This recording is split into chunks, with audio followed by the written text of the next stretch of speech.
There's a lot of people out there that believe that wealth is a game of luck. It's a game of fortune. It's leveraging one person and taking from them because of deceit and fraud. And so that wealth is a zero-sum game. You only win at the expense of another. They believe that money equals math and there's only so much to go around. So it's only for the favored few. Is this true? Is that really the way that this all works? Or is there a different roadmap to how to build wealth, how to handle money? Is there a way that more people get wealthy over time? And if we look at history, is there evidence that shows that that's the case? I mean, there's people like Thomas Malthus who said we would run out of food, and somehow there still tends to be food, even though we had a massive population increase. So what are the rules of money and wealth, and how can this benefit you? Well, today we had a question that comes in, and we're going to answer, what would Garrett do? And I brought my wife, Carrie, so that she could challenge me. Yep. Okay. So that she could give me a hard time throughout. School teacher back in the day. Yep. Raising 2 kids. Full time. That have my personality. One of them. One of them. You like them, though. I do. I love our kids. They're awesome. That's the good news. The other one's a lot like you. Yep. I like him, so that's good. Yep. Balance. One of each. And so thanks for being here today. Okay, so we have a question from Ken Starr. Ken Starr believes in this zero-sum game you're talking about. He says, wealth is a zero-sum game. All math is zero-sum. There is no equation that is not zero-sum. If wealth can only be described by math, that makes it zero-sum. To say that wealth can only be described by math is faulty because we use numbers to represent something, but it's math. And in Killing Sacred Cows, I talk about math is not money and money is not math. We are using one as a language to decipher it, but money is a man-made tool of efficiency. It's just a representation of value. It's a store of value. And if I spend money, it's not the end of that money's life. If I buy something from you. Because then that person can spend it. Right. And so how many times does that dollar circulate in a given year is what's called velocity. So the velocity of money is the GDP, gross domestic product, which is the measurement of the output of a country. Like how much money they spend in a year? Not how much they spend, how much they produce. Okay. Right. So how much are they producing? Divided by the money supply. So how much money's out there? So back to the days of division, output divided by input. Okay. Now, if we just go, well, let's print more money, that doesn't necessarily increase velocity. It could actually decrease wealth to a certain degree. Right, because people aren't necessarily trading their dollars. Right. They're not. It's not even trading dollars. It's exchange, right? And that's like trading. It's basically goods, services, experiences. And the more people are served, the more deeply people are impacted because of people's ideas and value. And with technology like software, someone could build something, but millions of people could use that one thing. That's got a lot of leverage. That could create a lot of value. And that software lets people become more efficient so they can get more done. So in velocity, it's how do we become more efficient, or how do we scale? How do we become efficient or effective? How do we just produce more with the same resources because of advancement in knowledge, advancement in technology, artificial intelligence? Like back in the day, if you wanted to listen to music, you either had to be able to play it and afford an instrument or hire someone to come perform it because there wasn't radio and there wasn't, Spotify. So now that stuff's free if you're willing to listen to an advertisement. And everybody has access to it. That's advancement. That's velocity in action because the dollars aren't gone. They just keep circulating as long as we're exchanging value through serving others and solving problems. So where it gets messed up is we have an output of a country, and if the Federal Reserve goes, we're just going to print a bunch of money. Well, now in long division, we've added to the denominator. That doesn't increase velocity. You have to actually have more people exchanging. Right, spending their money. Right, and sometimes in a recession, people get scared and they hold on to their money. Right. Right, and they stop exchanging. And so that slows things down. That slows the output down. Okay. Part of it is we've had a lot of technology, so that's helped keep up, even when there's a lot of printing of money, even when there's tough economies. So ultimately, this notion that money is math is faulty because we're talking about it's just a way to exchange with one another, because back in the day, you had to barter. Right. Right? Or maybe before that, you just tried to do everything on your own and you weren't as effective at it. So it starts to allow people, in the absence of fraud or deceit, the ability to build more wealth. But if there's fraud and deceit, like think about communist governments. Right, where they just keep everything for themselves. Like when I was in North Vietnam, not because I went to Nam, but just I went on that trip, Yeah. you know. But it's just people are riding bikes. It's definitely a lot more dilapidated. I've heard people that went to Cuba. It's like, it's like warping back in time Yeah. because communism's saying, oh, we'll provide for you, but who's the we that's going to provide? And it's taking away all the incentives. So ultimately, there isn't a whole lot of velocity because there isn't a whole lot of incentive. There's no way to own private Right, property. because even if you create something, you don't necessarily get to benefit from it. So why create? Right. Yeah. And so that really harms velocity. And I mean, I've seen that in person, right? Because the exchange isn't there, the incentive isn't there, the ability to produce more value and feel that impact and get rewarded for that is taken away because you're basically have an entity. And the thing is, a lot of that is you have a very few people that are extraordinarily wealthy, right? In communism, but also that happens in capitalism, but it's more cronyism, which is where you have like a corporation that's getting the government to do their bidding for them. Think about big Right. pharma, right? Yeah. They're a huge example. So a lot of people look at capitalism, they go, oh, they collapse it and think it's cronyism. And there are these people that are abusing that system. Right, they're just using it to their benefit. Right. They're taking money from people, they're using regulation, they're doing backroom They're deals, taking advantage of all the little Wall loopholes. Street and like so yeah, so I can see why people get really frustrated and like, yeah, there's wealth is only for the favored few, but I grew up a coal miner's son. Yeah. And Price, when you go to Price, do you think this is the land of milk Thriving and honey metropolis. where No. where everybody's just abundantly wealthy? No, I No, mean, no. you People are know, working hard for what they have. Yeah. right. And there's how many documentaries do you and I watch of these people that come from nothing, right? And then they Yeah. are able to create value. Like I get that there is that this whole class of people that are not trying to create value. They're trying to hold people back. They're using their money for the worst of ways to confiscate wealth. So if we look at that, that's because of fraud and deception and bad policy, not Right, because that's not an of example of math, philosophy. Yeah, okay. right? I remember you got me Rolling Stone magazine back when Yeah, I remember thinking he'll love this subscription, and I then didn't you got realize it, like and you were like, "This is not what Rolling it's Stone not used really to about be." music. It was more about Yeah. like there was the first article I read. There's this dude eating a piece of pie, and he was bigger than skyscrapers, and there were just little pieces crumbling down. And the article was called "The Finite Pie," which inspired the first chapter of Killing Sacred Cows. Yeah, you used to talk about that a lot in your lectures, I remember.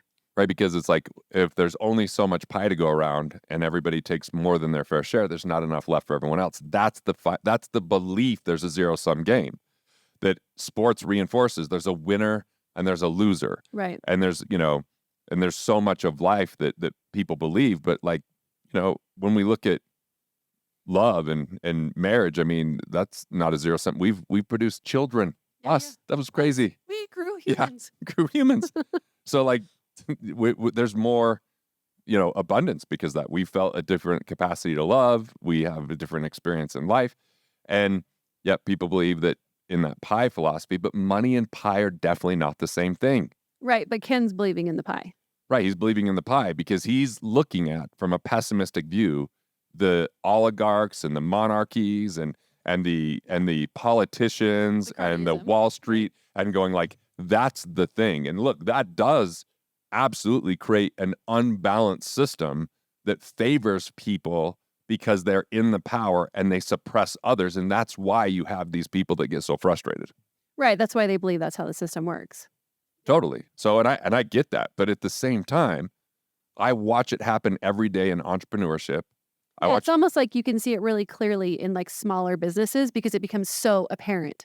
right, and so there's small business hires more people than big business because there's so many more small businesses. Yeah.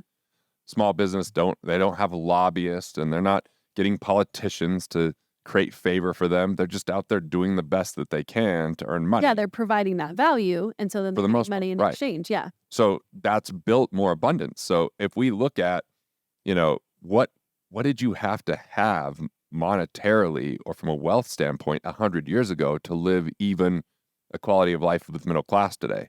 Oh, yeah, you had to be, like, royalty, basically. Right, because now we have refrigerators that they didn't have back then. Yeah. You have access to people to just drop food off at your house, plumbing. There's just so much. And that's because we continue to build on previous ideas and we have more wealth now than ever. I have my friend Kim sent me the Atlas Society, like it's a daily calendar. And it said, if capitalism is so bad, why is it that at one time, and I can't remember how many hundred years ago, 83% of people were in abject poverty. And now only 9% are in a place where their life is threatened because of the level of poverty they have. Right. Right. So that's because velocity, that's because wealth is not a zero-sum game. It's a game of collaboration and exchange and serving others and solving problems and building upon other ideas and utilizing technology that's built that makes us more efficient. Like, how much easier is it to get certain things done today than even when we were first married? Oh, We can sure. text each other. I would have killed to have Amazon when I had babies. Like, ugh, have to take them to I Costco and go remember to Target. Go to like 10 errands a I was week like, just to get the "What?" things we needed. Now it's just like beep beep on Amazon. Like, babe, why are you complaining about taking the kids to the grocery store? You're like, oh, I was like, remember have that? fun. Yeah, yeah. So I Like, take well, him to whatever. I take him to meltdown. Target, Yep. and they kept hiding in the clothes racks that were circular, so I Because he couldn't find wondered them. why I kept the kids in the cart. And I was like, Right. oh, well, why don't you just let them roam free while you're there at Target? And Rowan was so little, and he goes down this aisle and he sees this game. It's like MA-17, and it's like a bear with a claw, and there's blood on it, and he's like holding it, and I'm like, no, buddy. And then the next thing I know, he's on the ground kicking and screaming and flipping out, and parents are like, people are walking by. Parents are kind of like, I feel for you. And then people that didn't have kids were just looking at me like, what's wrong with you? I'm like, what do you want me to do here? Should I Like, buy him the game? I'm like, hey, I'm not even worried about this. I have to go home and admit I was wrong to my wife, which is way worse than this tantrum. Exactly. But let's go to the second part of what he's saying, because I think he goes into a little bit more detail here, because this was a comment on YouTube. Right. Okay, so he says, this is what I understand. You, as well as everyone who says that money isn't a zero-sum game, leaves out much of the equation. Money is indeed math. So is velocity and store of value.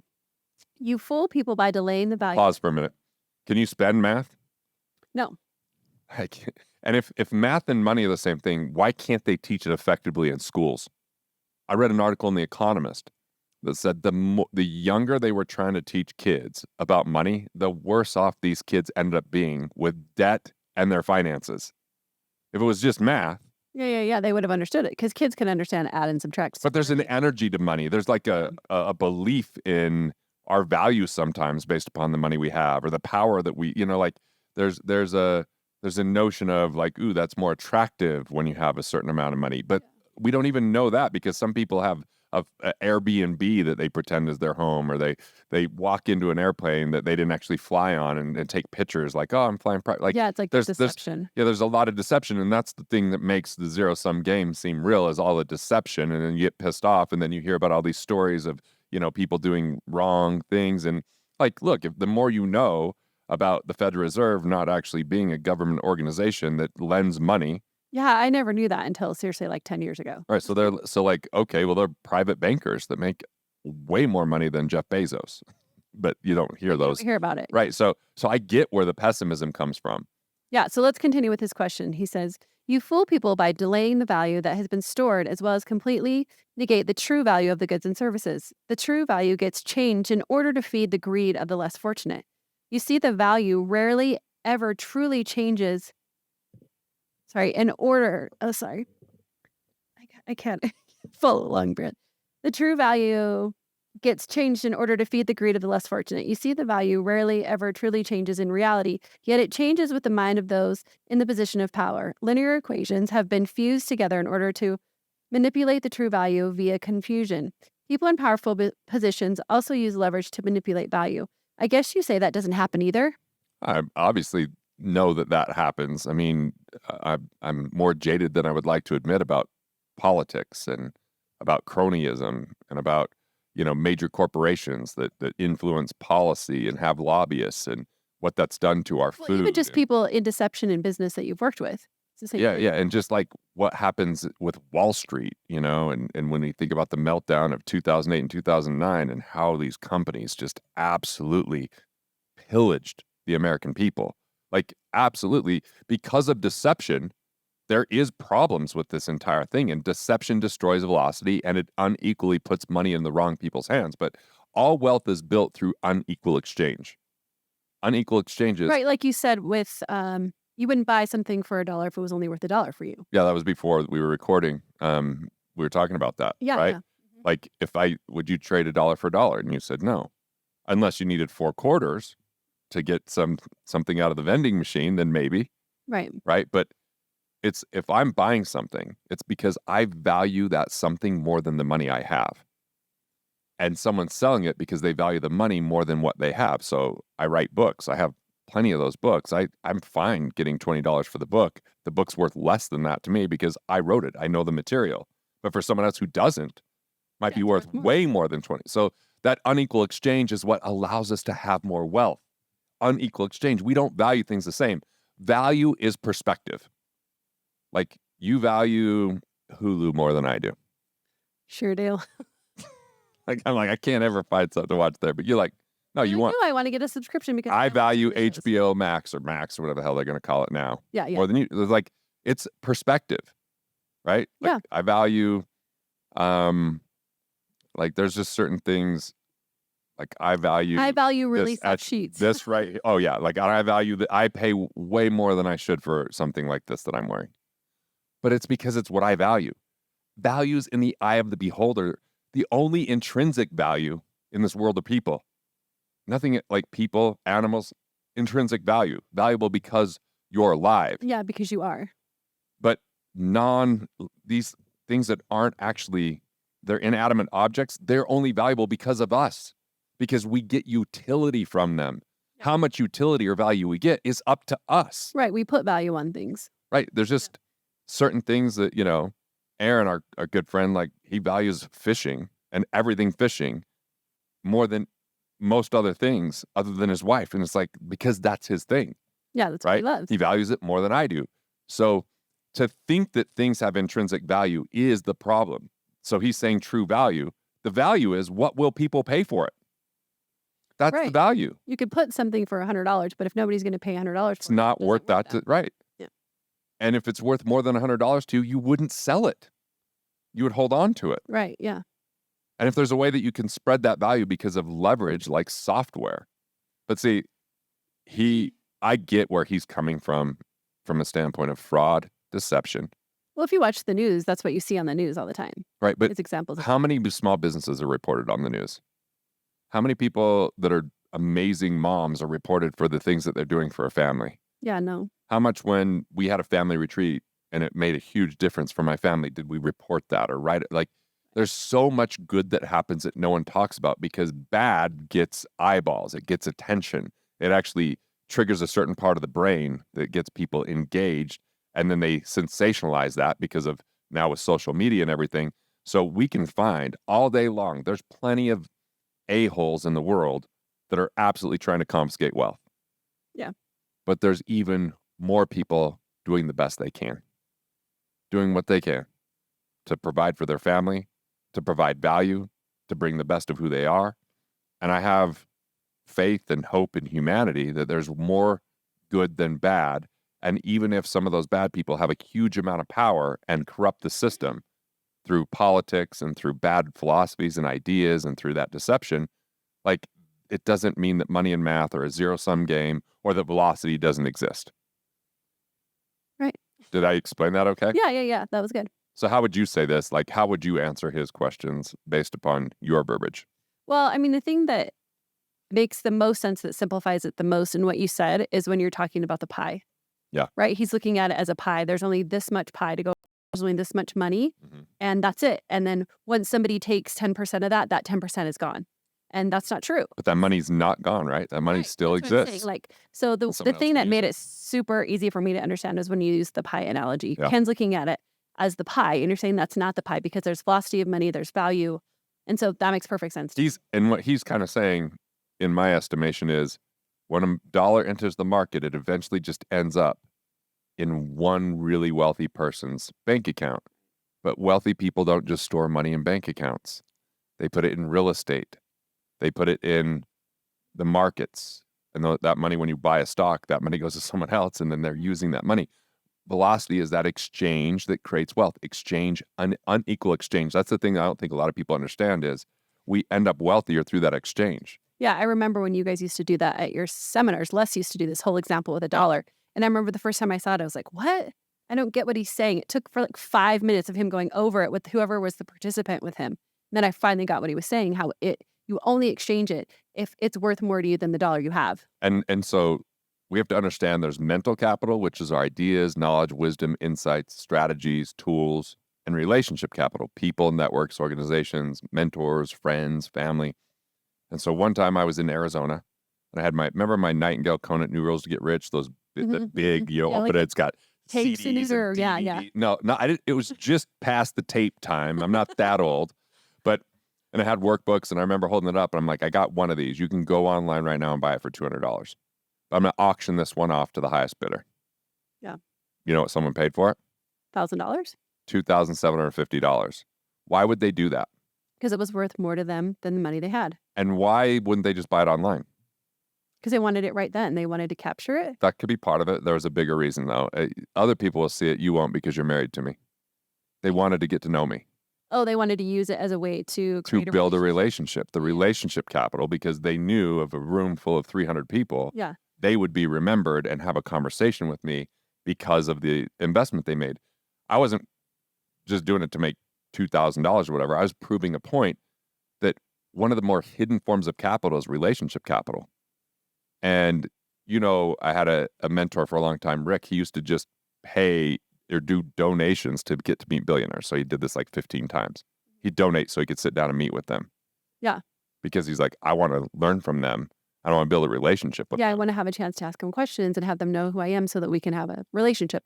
That's why I joined Genius Network with Joe Polish way back in the day. Even though at the time we didn't have a lot of cash lying around because I was launching my first book. I remember that happened a lot. It was really hard. Yeah. But it was like sometimes the fastest way to build a relationship, as you know, because you're in a sorority and I was in a fraternity, is to write a check.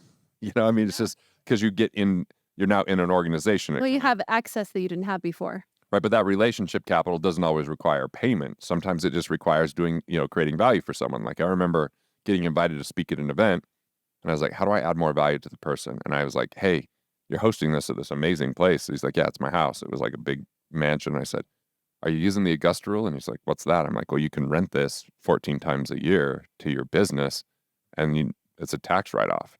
And so he's like, really? And then he just asked me questions. So when he got up on stage for the rest of the event, he just kept talking. He's like, I was talking to Garrett, right? Because I'm adding this value. So it doesn't have to be a financial exchange. It can be an exchange of knowledge and service. But a lot of people have a hard time knowing how to serve others because first off, most people aren't good at asking for support or knowing what they want. Like for most of your life, I was like, babe, I'll give you anything. What do you want? Yeah, and I'm like, I don't know. Now you're like, I just want space. Can you just go up to the cabin for a day? Like if I could just have a little time where I can't hear your voice recording a podcast, you want some of that space because I'm not on the road like I used to be. So you know what to ask for and I know how, but most people only know what they don't want because life gets, what they want. I don't want my debt. I don't want to be so exhausted. There's like a lot of I don't want to be lonely. So it's like this don't thing and that invites scarcity in. So ultimately, because of mental capital times our relationship capital creates our financial capital. So if we want more financial capital, it's not about math. It's about unequal exchange, which isn't logical from a mathematical standpoint because I don't know what you value. Right. But if I can provide that with my mental capital to you, the person, the exchange can be money. And if that mental capital could be delivered in a way that it's scalable or high leverage, like what we're doing here, I can reach more people. Think about before I wrote Killing Sacred Cows. Yeah. It was always me, speaking. Like in an office. Or in an office, meeting tons one-on-one. Yeah. And then all of a sudden with Killing Sacred Cows, I'm asleep, I'm on vacation. Yeah. And people are reaching out and people, so it was a different tool to deliver value, which increased my wealth because it increased my relationship capital. I made all these relationships that I now can provide value for based upon my philosophy. So I just learned how to reach people with what I knew.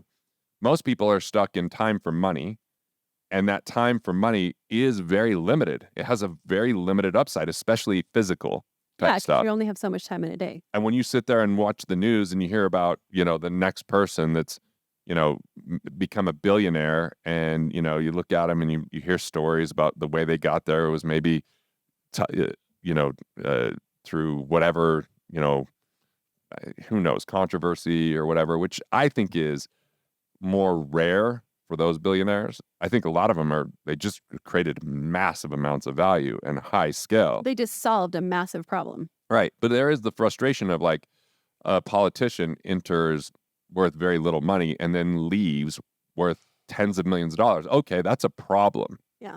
Because did they know which land to buy that they then approved for different zones? Like, and that's where I think he's talking about. So relationship capital is a big reason why this happens, and that we build upon that relationship capital over time, and we build upon the mental capital from previous people that show us how to be efficient, and then we create more scale and leverage. And people hundreds of years ago lived a much more poor life. Even the wealthiest people hundreds of years ago don't have the quality of life of the middle class today. Right. Yeah. They don't have the convenience. Right. Because of invention. Yeah. Someone can jump on an airplane. They can order a meal. They can, there's just so much available. Yeah. Get their garbage taken away. Have plumbing. There's just all of that, refrigeration, air conditioning. So it's evidenced in the world. You just look and say, yeah, there's still poverty, but so much less than there used to be. Think about longevity's gone up. And that's even with poor food. Well, what we consider poverty now, I mean, is still terrible. The bar is raised. Yeah, it's not where it used to be. Right. All right. So anything else that Ken said here? He said, I meant to type fortunate rather than less fortunate. That's the next thing. So okay. We should have typed that correct up here. Okay. But I do encourage people to, ask questions on YouTube. And if it's a longer question like this, I'll answer right here. Sometimes I'll just type it right in. I'm on my phone when I do that. So if it's too long of an answer, I'm just going to do this. But here's the wealth frameworks. Invest in yourself, right? Develop those skill sets, understand your capabilities, know where you can add more value, serve more people, and utilize that mental capital to help the people out more deeply or just reach more people. Then it's really about getting your financial house in order, because if you can learn how to keep more of what you make and create financial independence where you have enough cash flow coming from your assets, you have choice in what you do every day. You can swing for the fences in what you're up to. You can have less pressure and think a bigger vision because you know your family's provided for. When you have that financial IQ and that knowledge of how to do that, that's massively going to improve your life and the people around you, because you won't be as in much scarcity. And if you can understand that value is perspective and it's about adding value to people, and ultimately exchange, where you're serving others, solving problems, and delivering that value, will create wealth. Unequal exchange means you can provide for people and they feel blessed, or that it was a gift or enjoyment. Like, think about, Victor coming up here and helping around the cabin. Yeah. I try to do as I can. Yeah, it's a lot of work. My capability hits a ceiling. And then I also have to say, well, is this better for me to write something or film something right now, or fix something at the cabin? Right. He's ridiculously efficient. He right. can get stuff done in 1/10 of the time. Well. Like, if we had to do it, it would take so much time to figure out how to do it right. Right. So that's unequal exchange. Yeah. And it allows me to do what I do best. But if some people are, if they take the money persona quiz, GarrettGunderson.com/quiz, the one that's least popular is the miser. Right. People, for some reason, have so much resistance to having to be the miser. But the miser has so many good qualities. Tell them about how you married a miser. I married a miser. Well, only for a while. Yeah, seriously, temporary. But tell them the story. You weren't a miser. What's your favorite miser story? This is the best one. So it's like our first. The way you tell, it's always so much worse. So I'm just preparing. So he was only honestly a miser for maybe 8 or 9 months. It was a really short period of time, because thankfully somebody stepped in and was kind of drew your attention to it. But anyways, my favorite was I came home from work from teaching school. You weren't home yet. And at this time, I loved little centerpieces on our table, stuff like that. So I run over to Robert's Craft. I don't even remember. I'm nervous. Oh, this is great. Oh, God. So I run over to Robert's Craft, and it's the fall time, right? And so I get this cute little scarecrow that's going to go on our table with a little doily or something under it, right? Probably literally under $20 total. And Garrett comes home and he's like, "What's this?" I'm like, "Oh, it's this cute little decoration." And you're like, "Did we need that?" And I was like, "I needed it." And you were like, "You just squeezed that $20?" And I was like, I don't think it's a waste. Like, I like this little scarecrow. And you were like so ridiculous about it. You're like, it's fine. But you had to like let go of the fact that I bought this $20. I thought the worst one was when I got you the 99-cent phone case that didn't fit your phone. Oh my God damn you. He buys me this phone case for Christmas that doesn't fit my size of phone, which he also bought. Which you had to 9 pull months out before. And open. And that was a refurbished phone. Yeah. He wanted me to stick my phone into this cell phone case and then use my phone from it. But I couldn't. It was the kind where you had to open your phone. It was a Palm Violet phone. I couldn't open the phone while it was in the case. So he wanted We got a big fight that day, too. He wanted me to take it out of the case, open it, talk, and then close it and back in this case. And I was like, because I believe wealth was a zero-sum game. I thought it was all about what I could get and take and hold on to at that age. It just was, and so it was the same thing here, other than he's just being a little bit more pessimistic about deception and fraud. So hear me right, Ken. Deception and fraud does kill velocity.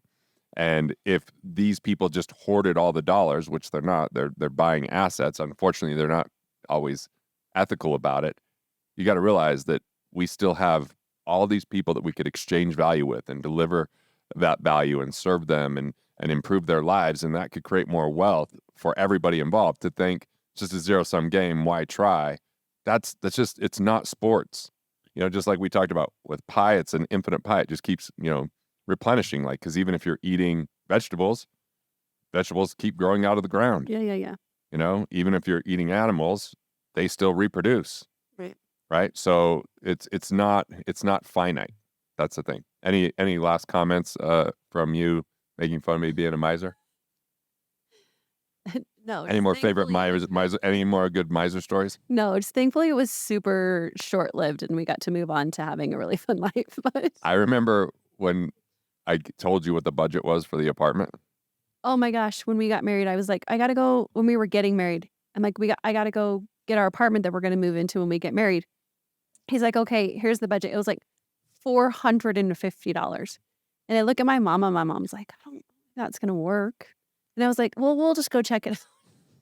Go to these places. And I was like, I would never even dare sleep here. Like, they are scary. Like, you took me to the one and they were parts of Salt Lake that I didn't know existed. Never been. And they are terrifying. And I was like, you want me to leave here? And at the time he traveled, so I'd be like staying there by myself. And I was like, no way. And then I was like, well, okay, we can go to 600.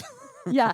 I would come home and my mom's like, Garrett, like Carrie cannot live in a place like that. Like, it's not going to be safe for her.